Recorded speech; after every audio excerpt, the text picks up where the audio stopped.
Hello, everyone, and welcome to the observation deck. I am Annie Peterson, and with me today is Stephen Welch, who is the Golden Gate Area Council Commodore. And we are going to talk about all things Sea Scouting today so that those of you who are out there interested in getting into a boating program of some sort or a water activity program, this will be the podcast for you. Welcome, Stephen. Nice to see you today. Oh, good to see you too, Annie.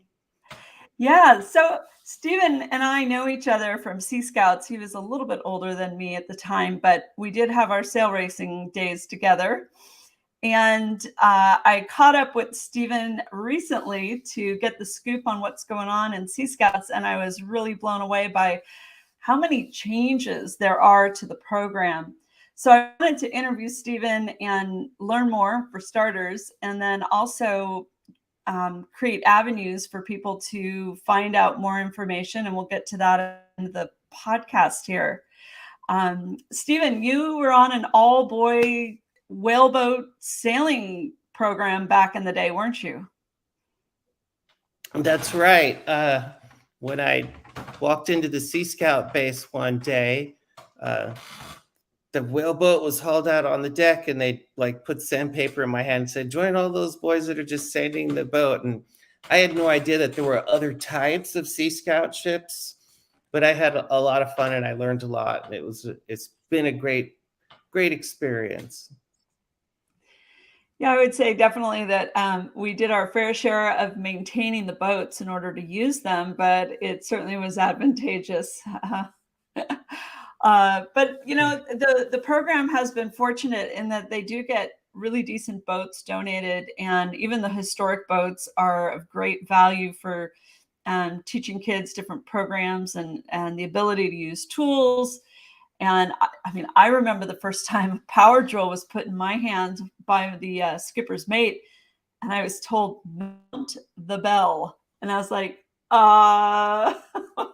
what do I do? Right? I had never operated a power drill before. And I was like, okay, right there. Yes, right there. Okay. How deep does this go? Or, and he said, well, come look around the other side and see if you're going to go through the fiberglass, because we had a sailboat that was beautiful teak and fiberglass boat. And I learned to mount a bell that day. And every time I walked past that bell, I had a little bit of pleasure that would spark inside of me, because my confidence in my abilities to do things like make minor repairs, add something to, a wall. And since that day, I've been adding things to my walls, and it's never stopped. So I remember your program. You guys did a lot of historic repair work, didn't you? Right. We still do. There's both a boys ship and a girls ship that have these pre-World War II U.S. Navy sailing lifeboats. They're called generically whaleboats.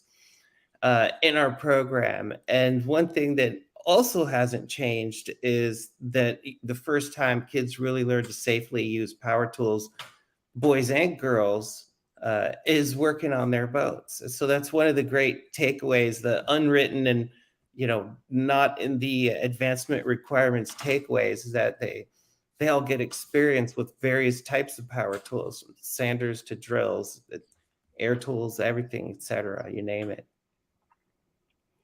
Yeah, I learned how to fiberglass. I learned how to paint and varnish and refinish teak decks. I learned how to paint an aluminum mast and, first strip it down and, put up a mast, halyards, everything. I even learned how to use vice grips. And I just remember, like, little by little, every time you do something, you develop more language. You understand physics more, whether you know it or not.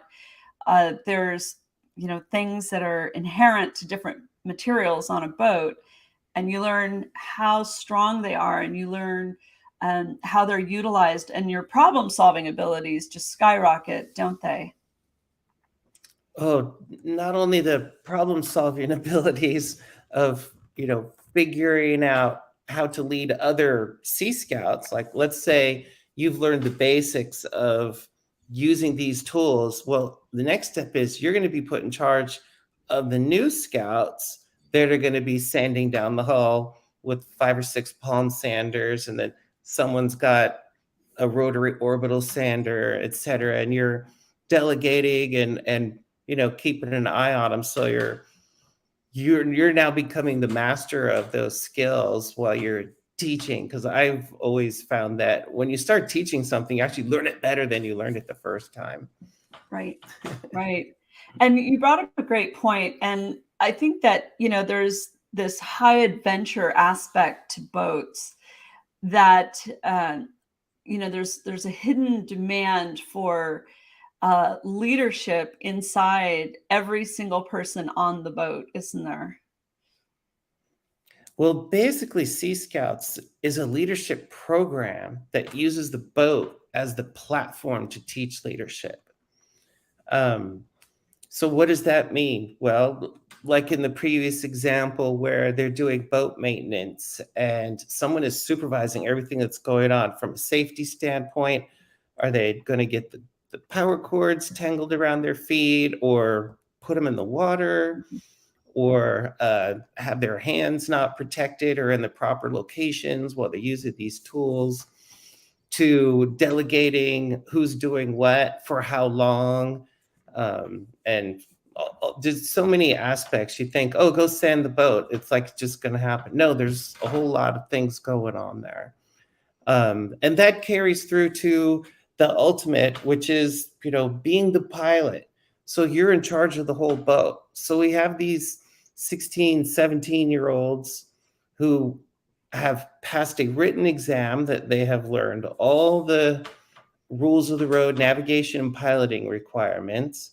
And then they've passed a practical test where they went down and they were in charge of a crew getting the boat ready to get underway. If it's a sailboat, they're rigging it. They're putting all the pieces together from scratch. If it's a power boat, they're checking all the fluid levels and all the safety equipment and the qualifications of their crew, and they're selecting their crew for their exam. And then the examiner comes on board, and he's just there with his clipboard, and this teenager gets the boat underway, in charge of the crew, casts off, gets the boat underway, goes out into the bay, shows that they can competently handle the boat, and then the examiner randomly throws the ring buoy overside and calls man overboard, and you have to go around. And if you're in a sailboat, it's different than a power boat, that approach, and you have to be able to come up and stop the boat into the wind right next to the ring buoy so you can recover the person safely, and not just go zooming by and swoop it up and say, we got it. Because if that was a real person, it wouldn't quite work out that well. So it's a complete leadership program from the first day when you walk in and you don't know anything till 3/4 of the way through, I'd say, when you can competently and safely manage the whole boat and all these other kids. There's no other program in scouting that comes close to that level of responsibility and knowledge.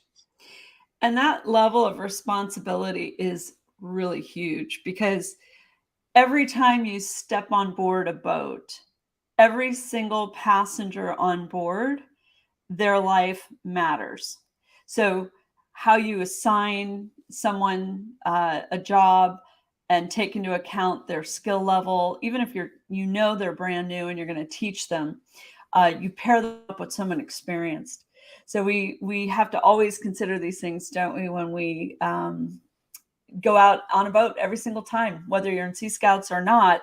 There's so much that can go wrong out there. There's winds that can come from nowhere that can, overpower a sailboat, for example. There's tides that can turn and overpower your ability to move forward. I remember sailing backwards on San Francisco Bay many times because the wind died and the incoming flood tide was so strong. We were doing 4 knots backwards, and you lose your ability to move in the direction that you want if it's into the wind, and you have to think very quickly and plan for those kinds of things. So yeah, every every event on a boat is significant. And I I think have that a it, I have a yeah, story about that, if I could interrupt you along go the for same it. lines, because it's for the people watching this video, it's not all bad. It's not all doom and gloom. That Right. we're trained all along, Yeah. and so your training kicks in. I'm in a race. I'm in Sea Scouts. I'm a teenager.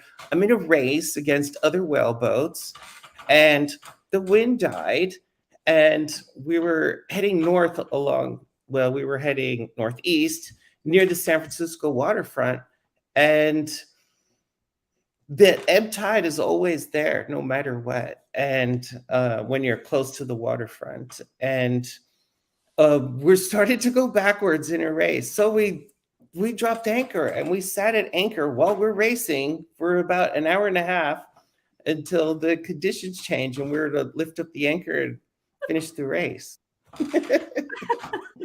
It is amazing, isn't it?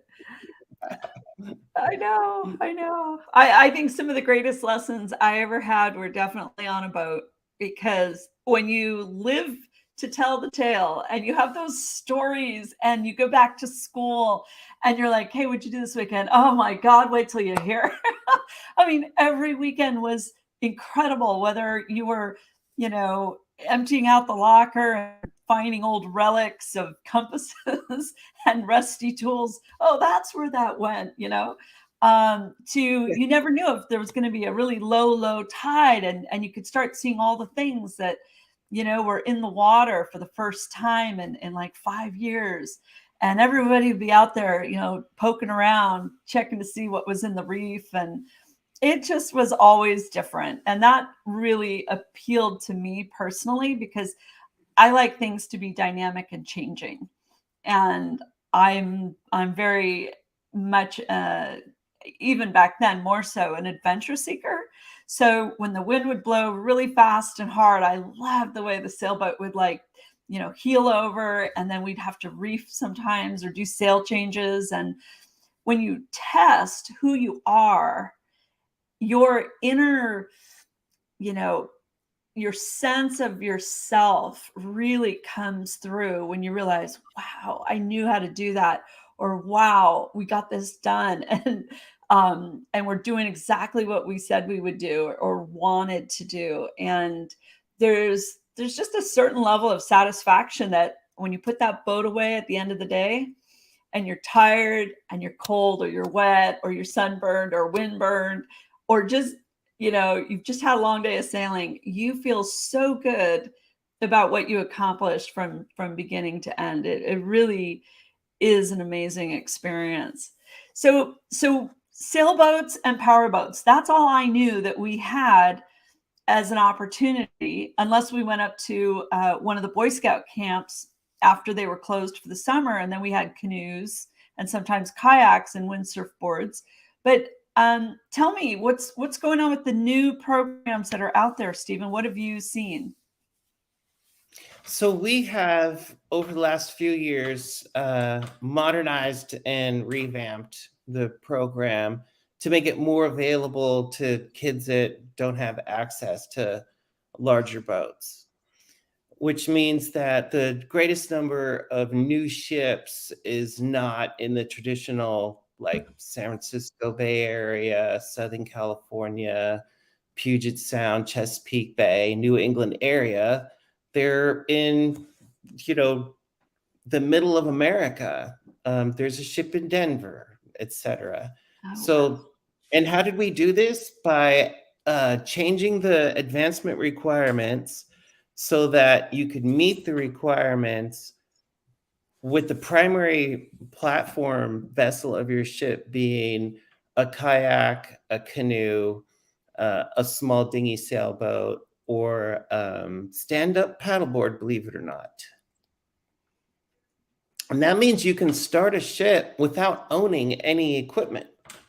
You could start having meetings and tying the knots and learning the ideals, like right now today. And then you could borrow equipment. When we're talking about kayaks, canoes, those can be rented on a daily basis or or borrowed, or actually donations to ships of those types of vessels are quite common. I would So we've agree. lowered the barriers. And now there's more people in the program. We're doing great. Like our council specifically had a 36% increase in new members in 2021. During COVID. During COVID, because we're an outdoor program. And so we're able to, follow the guidelines. If we're going indoors, the kids are taking their temperature and recording it all through COVID. We never shut down. In San Francisco, we never shut down. And I took my ship on summer cruise in 2021 when only one other ship I know of managed to contact all the counties, find out that we're passing through, find out all their restrictions, and then just follow the guidelines and do it. And we have kids about looking for summer cruise. Yeah, we have kids are just looking for programs. And so summer cruise is what Sea Scouts does, as opposed to a Boy Scout troop going to summer camp. We go on summer cruise. So we get on our boats and go in the San Francisco Bay Area. Most all ships go into the Delta. We have this huge Delta region that consists of the San Joaquin and the Sacramento River system. So there's lots of places to explore and stop and pull into marinas or go camping or have anchor outs all along the way. And there's a couple of powerboat units that go down to the coast. We go down to Santa Cruz or go to Southern California for their summer cruise. If you're a paddleboard, canoe, kayak ship, and you want to do a summer cruise for 2 weeks, 1 week or 2 weeks, you can join one of the other ships and add on. Many of the larger powerboat programs have extra capacity. They can take another ship along with them. Good point.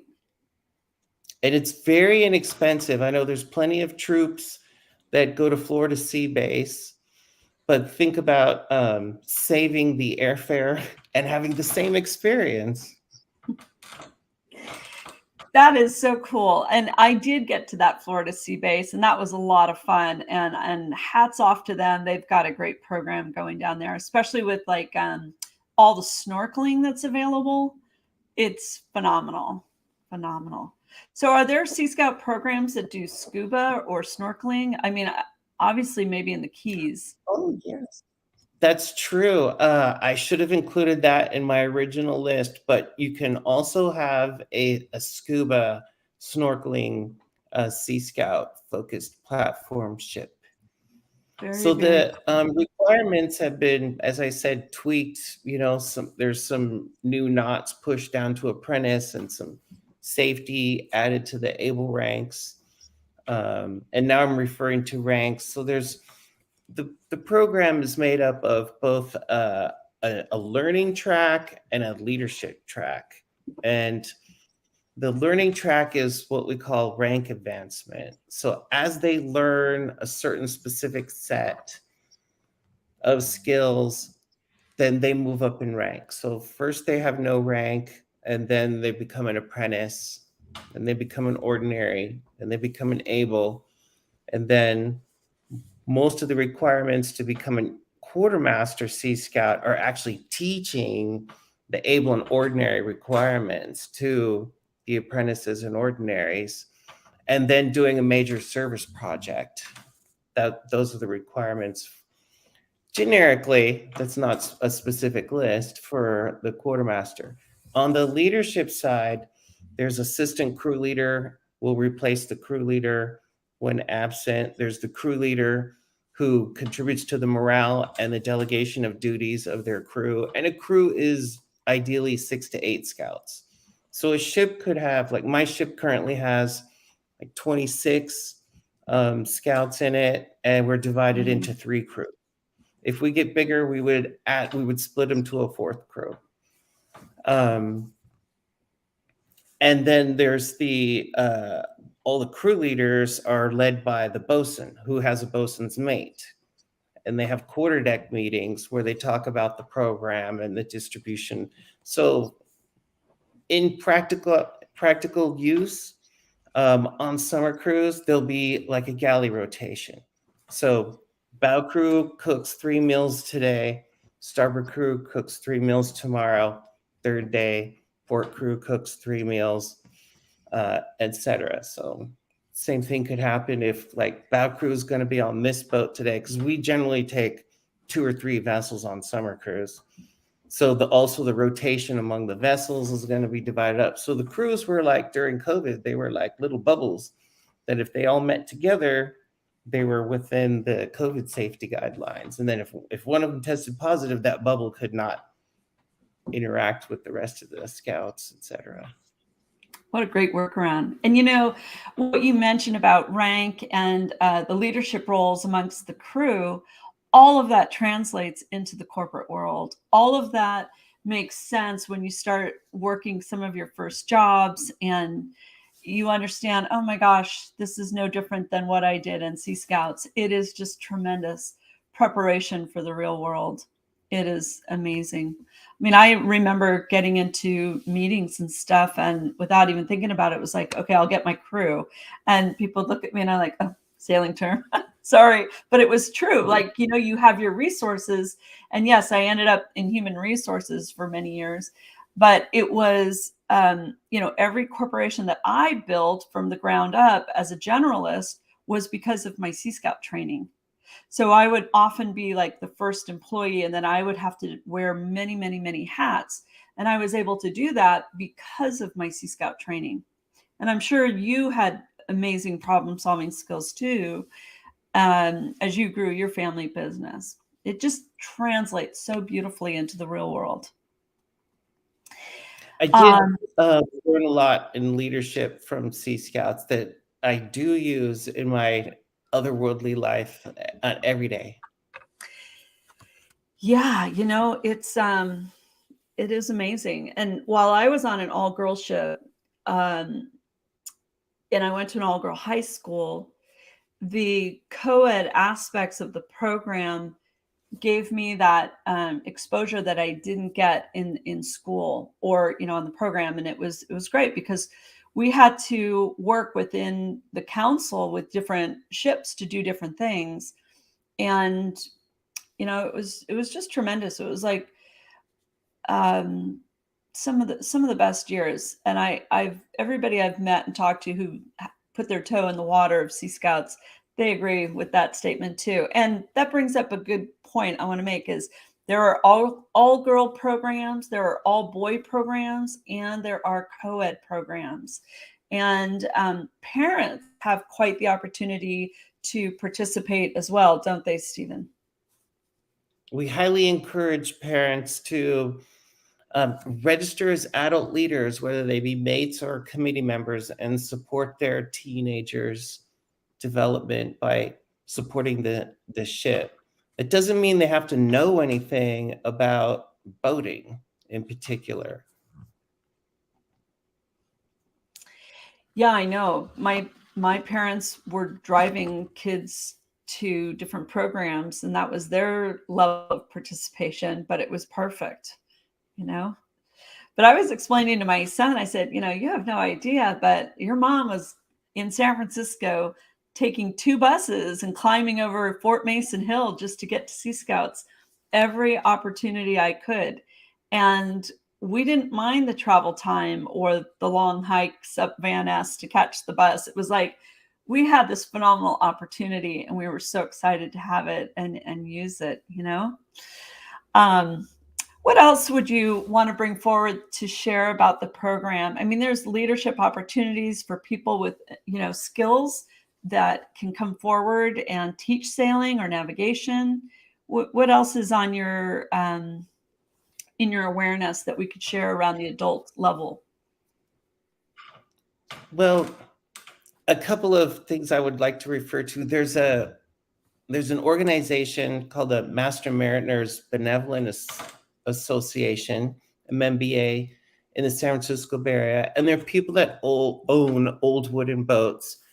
And we race our Sea Scout whaleboats in their races, and we meet them. And over half of the boat owners were Sea Scouts when they were kids, because they learned to sail and they learned how to maintain their own boats. And so that's just an amazing proof of the skills that you carry forward. And also that they've gone on to these fantastic careers where they can afford this expensive hobby. Exactly. And we, with the large growth in Sea Scouting in the Bay Area here in particular, our biggest need is adult volunteers. And like I said earlier, in reference to the parents, you don't need to know, you don't need to have amazing boating skills or any boating skills, because when you're supporting a program like this, there's all the aspects to it that goes into supporting any type of program.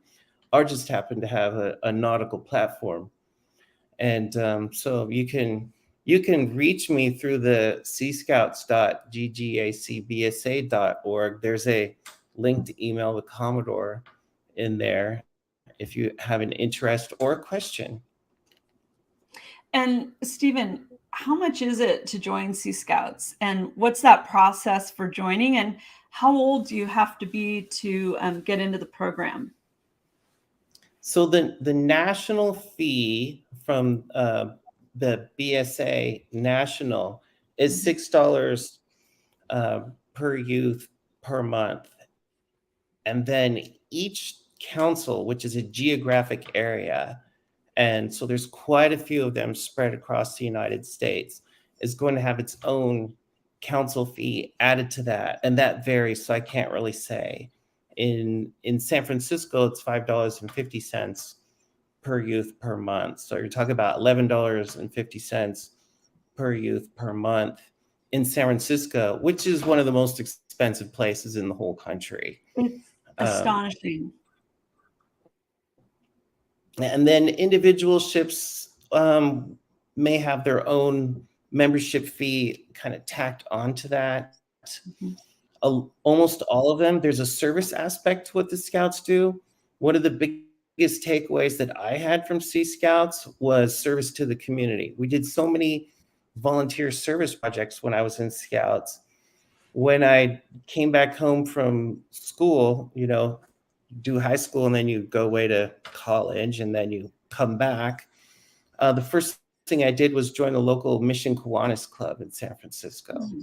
I just thought, that's naturally what you do. And I've joined many volunteer organizations over the years, and I'm involved in many volunteer organizations now. Just being a part of the community, getting back to the community is one of the big takeaways that Sea Scouts does. And I know the school systems try. They have service hour requirements in most of the high schools in San Francisco. But they don't teach the types of leadership that you really need to run teams and companies in school that you get from Scouts for $11.50 a month. It's just, you don't beat that. And the confidence, the young members tell me when I ask them, like, what is your takeaway from Sea Scouts now that you've earned quartermaster or now that you're a pilot? When they get to these milestones in their Sea Scouting career, and I'm at the awards ceremony and I ask them for their feedback, and the girls especially tell me that it's the confidence that it instills in them when they're running that crew, running that boat. They're running their whole world. They're in combat with Mother Nature and managing people to win that, and they do that like every weekend. It's so empowering. It is. I can't tell you the number of do-it-yourself projects that I've taken on, from, I don't know, mixing cement to fixing, fences to building all kinds of things. I'm not afraid to, work any power tool. And, it's just, there is a certain sense of, I don't have to, you become self-reliant, and you have the ability to look at a project as an overview and then go down into functional leadership and build out the details, from vision down to manifestation. And that is something that I find, some people don't have those skills. And just by the very nature of scouting on the water, the vision is to go sailing, right? And then functional leadership kicks in, and it's like, well, you're going to need some sails, one for the boom, one for the bow, and you're going to need some lines to tie onto those sails to work them. And functional leadership kicks in, and you got to start handling all of that and your human resources. Well, who's going to go sailing with me, right? Oh, and by the way, we need a pilot, or we can't clear Aquatic Park, right, and go out onto the bay. So it is just a phenomenal leadership program. And you're right. And I was explaining to someone that I really got 4 years of an education at sea while I was going through high school. And it was just one of the most brilliant programs for making me a resourceful individual on so many levels. So I love sharing this program. And Stephen, is it still, you have to be 13 years old or out of 8th grade to join the program? That's correct. So 8th grade graduate is really the determiner. We have a program for those that have not graduated from 8th grade yet. 6th, 7th, and 8th graders. The program is called Maritime Explorer Club, and we have 4 of them registered in our scattered geographic area around the San Francisco Bay Area. And it's not heavy on the skill requirements. They aren't required to learn anything, but they're still taught the basic knots and safety and get the skill use. They're rowing kayaks, they're rowing rowboats, dinghies. So they get an introduction at their, sort of skill level there, their formative level. And they get their feet we wet. have a summer camp. They get their feet wet. They dip their toes. So we have a summer camp in San Francisco every summer just for that Maritime Explorer Club age. And its registration is open right now. So registration opens at the beginning of March. And the camp is in June and July. And it's at San Francisco Maritime National Historic Park, where the San Francisco Sea Scout base is located. Girardelli Square. Right, famous Fisherman's Wharf. Everyone in the country should know that. That's where the Sea Scout base is. Hey, what a coincidence! And it sells out, but they're still opening. So if you have a kid in San Francisco, the 6th, 7th, and 8th grader, and you want them to get on the water this summer for a very reasonable price, it's a great program. That's great. Yeah. And as you go around the country, right now, there are not many. The Maritime Explorer Club concept is fairly new. On seascout.org, there is a video about it. You can watch a real short video clip that kind of is an overview of the program from a national point of view, because each program is going to be specific to its geographic location. Some of them are going to be kayak and canoe, and some are going to be rowboats, and some are going to be sailboats. It's amazing how much the program has expanded. And I just want to bring up here that we don't do everything on the water. When I first started, the very first event I went to was an ice skating party between the boys' ship and the girls' ship. And it was one of their winter holiday festival parties. And then the next year it was camping in Yosemite. And there were other events that we did that were, not water related. They were really about just celebrating the 2 ships and going out and having a good time. And those were fun. And there were dances. That's right. Yes, we haven't even gotten into regattas. Oh my gosh. We haven't. So there's what we call the 4 S's of Sea Scouting, and social is one of them. And so yes, we have fun. And then there's skills. We've talked about that already. And there's seamanship. We talked a little bit about that. And now we're going to talk about the regattas. So regattas is where you show off your skills in the social context. So the crews, each ship, it makes it a goal to compete in these regattas, and they're serious competitions. And I used to call it if it's a Sailor really, Olympics. yeah, think of it like that, because there's up to 27 different events, like Ancient Mariner Regatta, that you can Google that. Ancient Mariner Regatta happens on Memorial Day weekend. Its location has moved over the years. It's currently held at California Maritime Academy. It's 2.5 days of everything from swimming to pulling boat races, and all the other skills. There's piloting exams, boat identification, there's a mariner's quiz, there's a target throwing ring buoy and heaving lines, there's lifting the scuttlebutt, assembling all the spars and lifting the 55 or 60 gallon barrel of water 3 feet off the ground, and then Without lowering out spilling a without drop. spilling a drop, and without contaminating it by touching the line into the water, because supposedly that's your drinking water. And Right.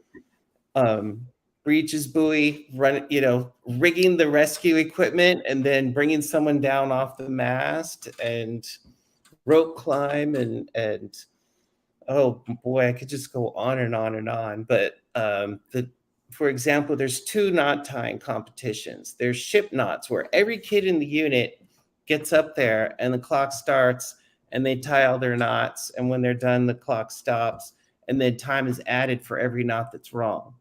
And the ship with the lowest time wins.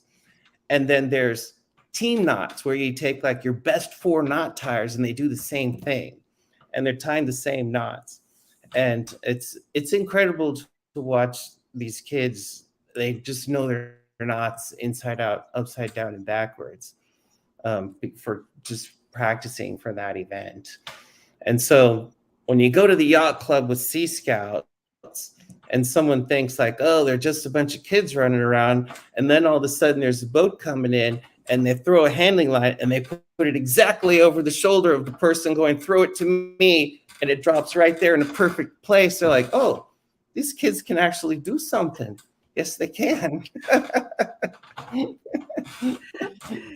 It is How many amazing. times have you seen someone throw the line incorrectly and it goes up short and the boat's still moving? Well, I know. When I went down to the Florida Sea Base, it was all girls and our leader at the time. And we went down there, and the captain who got assigned our vessel was like, oh, no, a bunch of girls. Like, this is going to just be terrible. And he started to try and tell us what to do. And we said, Bob, just stop. Nope, we got this. And then he started telling us, oh, you're not going to need any of that seasoning. Nobody ever uses it. Bob, we're all good cooks. Let us handle this. So we said, Bob, just go sit down. We'll get the boat loaded. We'll explore everything. Don't worry, we got this. And he was like, I don't know.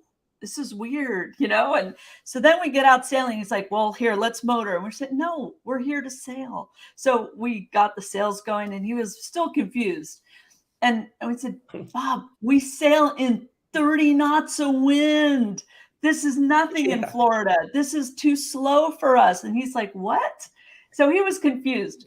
But, when we got down to Key West, we pulled to the marina there. Now, they're accustomed to the scouts coming in on these sailboats, and, 6 guys come running out because it's kids and they don't know anything, right? And so they're there ready to fend off and everything. But us girls, we were all there in our swimsuits and had our lines coiled, and we had people hanging off the shrouds and everything. And the guys are ready and they're saying, throw it, throw it. And we were like, we've got this. And we just all leaped off at the same time. It looked so coordinated. And the guys were just standing there with their mouths open, and Bob is standing there in the stern while someone's driving the boat in and going into neutral, and the most controlled, most elegant entry into a slip. And we, whipped it off, and then we Flemished our lines on the deck, and the guys were all standing there like, Bob, what is this? And he goes, don't ask, guys. It's the most amazing trip I've ever been on. So he retired. He literally retired after we came back. He said, that was the most profound experience. He goes, nothing will ever cap that. He goes, it's time for me to leave the program. He goes, this is the high note. I'm going. And he left. So we ruined it. He thought he was cursed and he was blessed. Exactly. And we were days ahead of the other guys who, they were scouts. They didn't have boats, and they just were following us, and we'd sail really fast to where we were going. We'd drop anchor, snorkel, come up, have lunch, and just as they'd be sailing in, we'd haul anchor and go to the next island. And it was just a great experience to take all of our skills from San Francisco Bay and go down to the Florida Keys and experience sailing in, number one, clear water, right? And number two, anchoring around coral. We'd never done that before. And then we also had a lot of light wind sailing. And we had jellyfish to deal with. None of us had ever experienced jellyfish. So, the experience was very electrifying in many, many ways. And it was sort of like a week-long test for us, to go into a whole different environment and sail on a boat we'd never been on. It was a completely different setup. And we were so used to sailing with a tiller, and all of a sudden we got this big wheel. And it was great. So just wanted to share that little experience there, that we do have these great experiences out there, don't we? Yeah, and if there's troop leaders watching this video that are thinking about doing Florida Sea Base, you might want to reach out to your local sailing Sea Scout ship and take your troop on a Sea Scout sailing day Adventure. and get them actually oriented to what's going to be happening when they're down there. And a little experience can go a long way, and it might help them better prepare for the trip and give you a reference for teaching points. And you're going to get free advice and help and training from the local Sea Scout ship. So why not try it? Absolutely. Do a trade. So there's an balanced energy exchange, right? If you do camping, take that ship camping or hiking, and then go do a day of sailing. It would just be a beautiful exchange. That's awesome. Yeah. So the 4 S's. Honest to God, this was great, Steve. I'm so glad we went down memory lane. And I have pictures of us. I have pictures of that Yosemite trip. Exactly. In fact, people can see a lot of photos on Sea Scout programs on Facebook. Many Sea Scout programs and Mariner programs are using Facebook for a website, and everybody dumps their photos and stuff. So do we have a Facebook group name that you'd like to share, Stephen? So we do. We have a page called I Was a Sea Scout in the San Francisco Bay Area.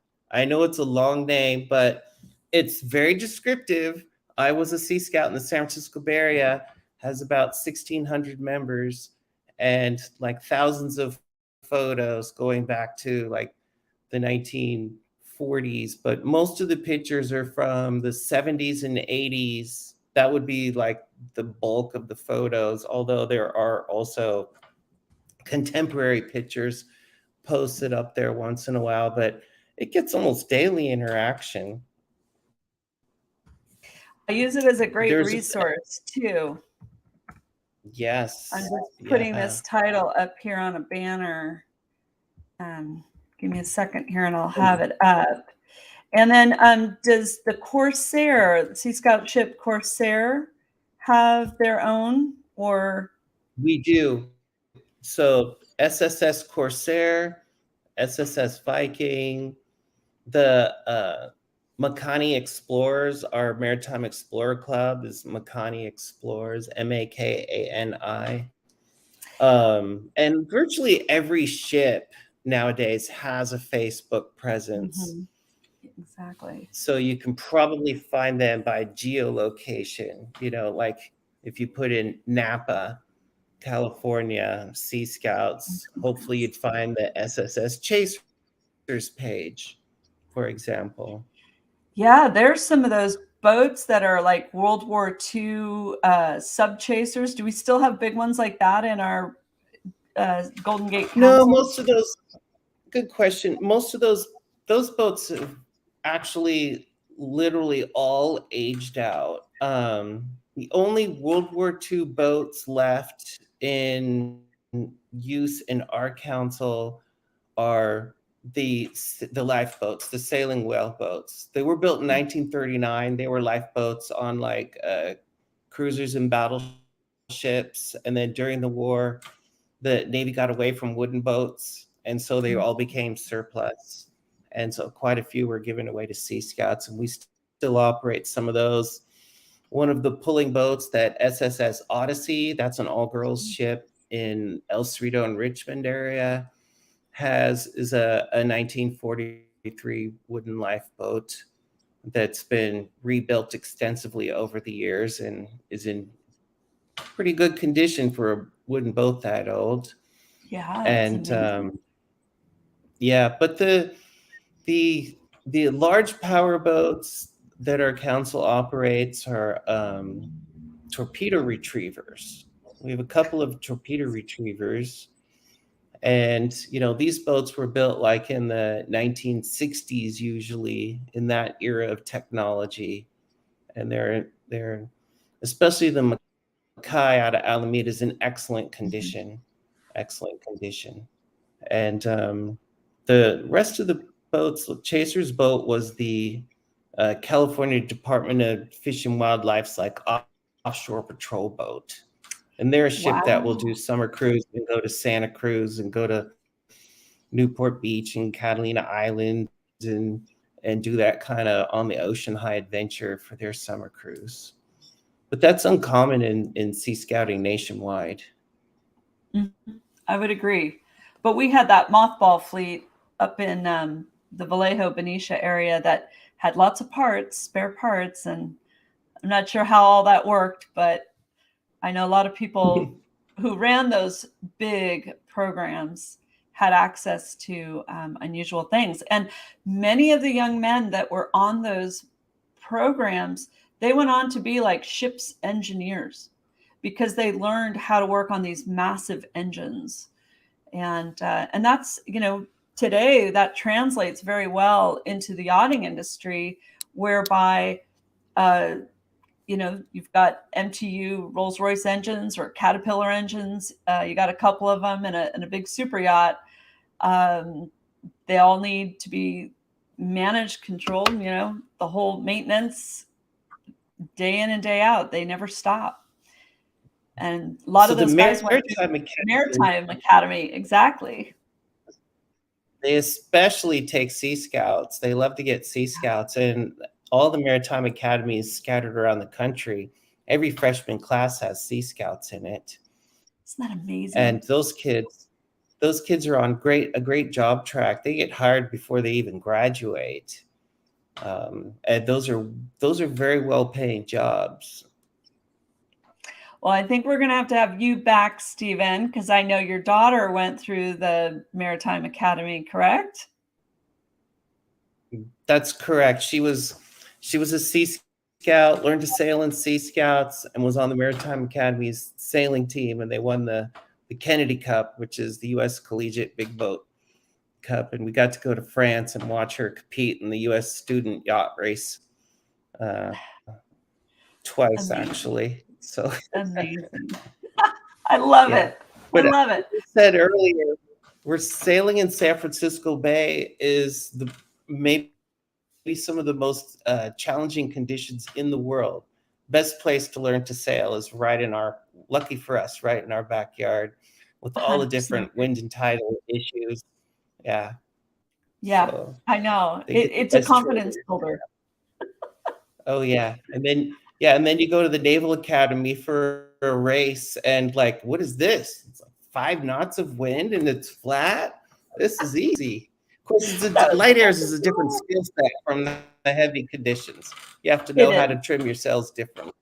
Yeah. It is. So it's It all good. is. I know Yeah. we were always bored in light air sailing in the winter. Yeah.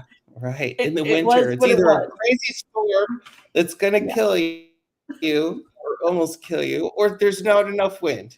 There's no in between like we have all summer. So exactly. yes, we Exactly. operate year round. Everybody that's listening, we're lucky that way too. We don't have a boating season because we're year round. Yeah, Exactly. it just Exactly. changes. Stephen, thank you so much for being here today. Absolutely a pleasure and a delight. And thank you for sharing your knowledge with us and how people can get into this wonderful program nationwide. And I'm going to have you back because I know you've got loads of stories and can talk about whale boats and sailing whale boats and flipping them on the bay as part of your sailing experience. That's a planned event for kids to learn how to write the sailboat and so much more. I know you've got a lot more to share, but we're running to the end of the hour here, and I'm going to wrap it up and thank everybody. So we will see you next time here on the observation deck. And thank you for joining us. Thank you, Stephen. Thanks for having me. Good to see you again, Annie. You too. Bye, everybody. I'm going back to my little brands here. Here we go. Okay.